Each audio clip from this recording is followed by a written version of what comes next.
Marcos Ambrose is our Coors Light pole winner for tomorrow's 28th annual Cheez-It 355 at the Glen. He drives the number 9 Stanley CTC Jumpstart Ford for Petty Motorsports, Richard Petty Motorsports. And you're going for 3 in a row, and I know we talked about this yesterday, but certainly with a track record. We had 10 drivers shatter the track record today, and of course you led the way with a quick time of 68.777 seconds, which translates to 128.241 miles per hour. Talk about your qualifying effort and being able to lead the field to the green flag tomorrow. Well, thank you. It feels great to be here. You know, these days don't come around that often, and I just have to thank Stanley and DeWalt and Ford and Richard Petty Motorsports and everyone on our Stanley team to put me in this position to be able to throw down a lap like that. It was a great lap. It wasn't perfect. It wasn't the cleanest lap I could have done, but it certainly carried a lot of momentum, and it was enough to get the job done. These new Gen 6 race cars are a lot faster around here, and, you know, the speeds are record speeds. The cars, you know, it's still handled with the same issues that we normally have here, but certainly we're just going faster when we encounter those problems. So I think the new car really suits this racetrack. I think it's more comfortable for the drivers to be aggressive. And today, you know, I was very aggressive out there to try to throw down a fast lap, and we were the lucky one on the day to get the pole. So very proud of our day, looking forward to the race, and I feel like we have as good a chance as anybody to win and go 3 in a row. Congratulations, your 3rd career pole. Your most recent one was at Sonoma last year. Questions now for our 2-time defending race winner, Marcos Ambrose. Questions. Dustin? Dustin Long, Motor Racing Network. Marcos, I know listening to you on the radio after the lap, you thanked your crew, and also kind of made a comment to Drew, I guess, apologizing for losing your cool yesterday. You don't seem to be a guy that loses his cool. So how much did it, and what was, I guess, the frustration? Well, I did apologise to my team, and that's because I did lose my cool a little bit yesterday. I was just frustrated with the second practice. I just didn't feel like we'd made enough progress, and I was just worried for the race and for qualifying. I just felt like I know we were fast during the practice, but I just didn't feel like it was feeling right for me. And, they did a good job to calm me down and not overreact to what I was saying and make some small adjustments for today. And they've worked out really well. So we were just short on time yesterday. I mean, the second practice was really short. We had a lot of work to do because we didn't test up here, and we hadn't done any testing on these style racetracks. And so we were catching up all day yesterday, and it just got the better of me. But that's what racing's about. It's an emotional thing, and you work together as a team. And I had a bad afternoon, and the guys regrouped around me and supported me, and I came back and delivered for them today. So it's a good thing for us to be able to have that communication. It's not cool that you can get upset, but it's good that we can get it back together and keep our program moving forward. So that's what racing's all about. You know, it's communication as much as anything out there that makes these teams great. And Drew and I have great communication. We're very open and honest, as well as everybody on our team. So no big drama. That's just what racing's about. And we look forward to tomorrow. I think that getting through qualifying was a big thing for us because that was one of the areas I was really most worried about. I feel better about my race car. So I look forward to tomorrow's race. I think we've got a good plan for it. And we just have to execute that plan and get off the start line clean and, see how the race unfolds. You know, you can't control the race, but you can certainly put yourself in the best position possible.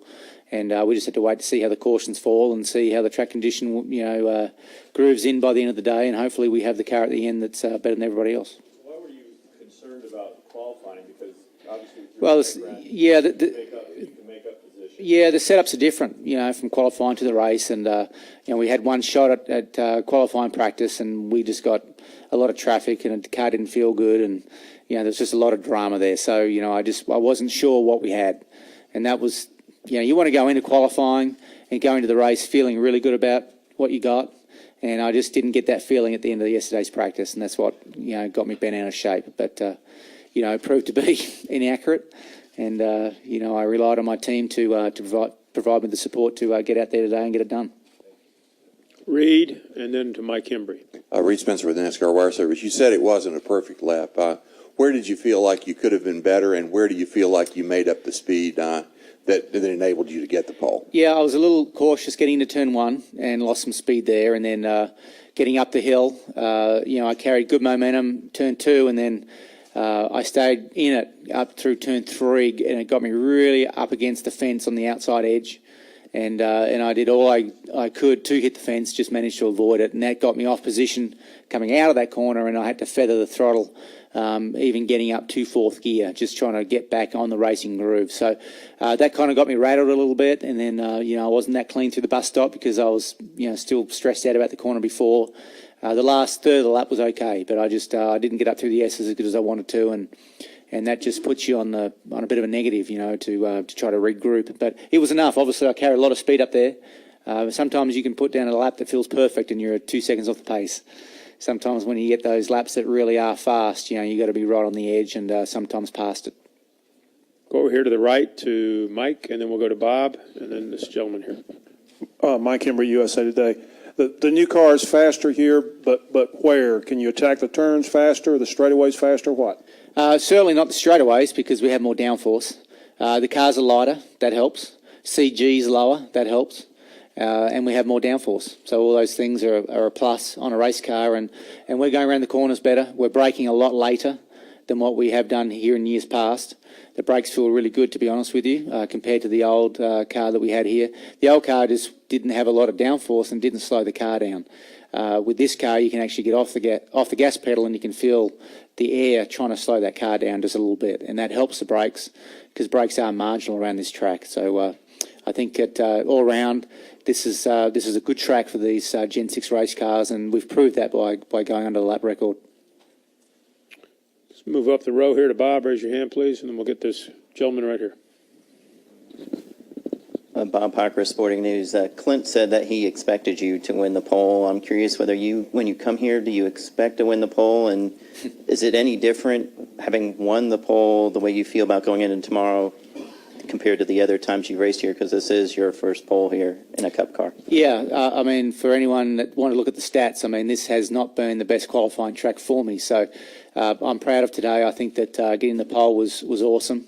Certainly, the car felt great and felt like it was up to the challenge. So I think that bodes really well for tomorrow. I felt better about our race car than qualifying car yesterday after practice. So, if we can keep this form going, I think that our car will be good for the race, and that we have track position now that's going to help us a lot.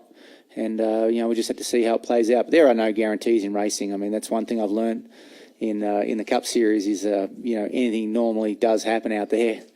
And we just have to be ready for all those circumstances and hopefully keep the nose clean, keep the brakes under control, and look after the engine and gearbox until the end. Raise your hand there, gentlemen, and we'll get him a mic, please. Eric Silverman, ESPN Ithaca. Keeping in mind that the last 2 years, it was your excelling in those close finishes that got you the victories. Now having the pole this year, has it changed your strategy heading into tomorrow? It's not going to change it that much. It actually just helps, our situation. So, the last 2 years here, I've had to come back through the field to get the win, and we've had luck on our side and circumstances that have worked out. And not that we backed into the wins, we deserve to win them, but certainly, it was doing it the hard way. This year, if we have a really good day, we might be in control a little longer. And be able to dictate the race a little better. I felt like the last 2 years we've been coming from back through the field through cautions falling at the wrong time or fuel strategy or tyre strategy or whatever. So for us, we're very focused on, staying at the front and hopefully the race will go away and we can manage our race a little better than the last 2 years. Any additional questions? Larry's got one.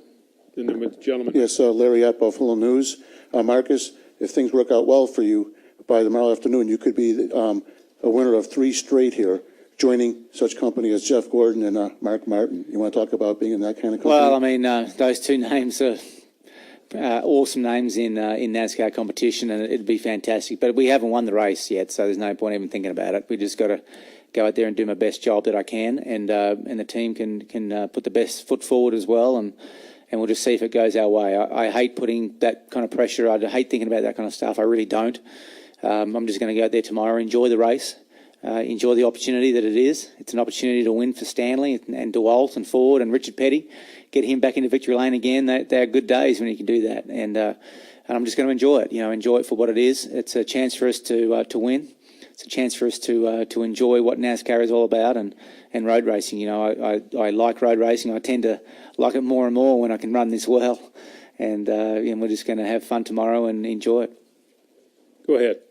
Keith McShay, Buffalo News. Can you just reflect on this track and what it's meant for you? Obviously, the wins before, the wins, winless. Your career is in a much different place. Can you just reflect on the importance of Watkins Glen? Yeah, it's certainly been a great track for me in both Nationwide Series and the Cup Series.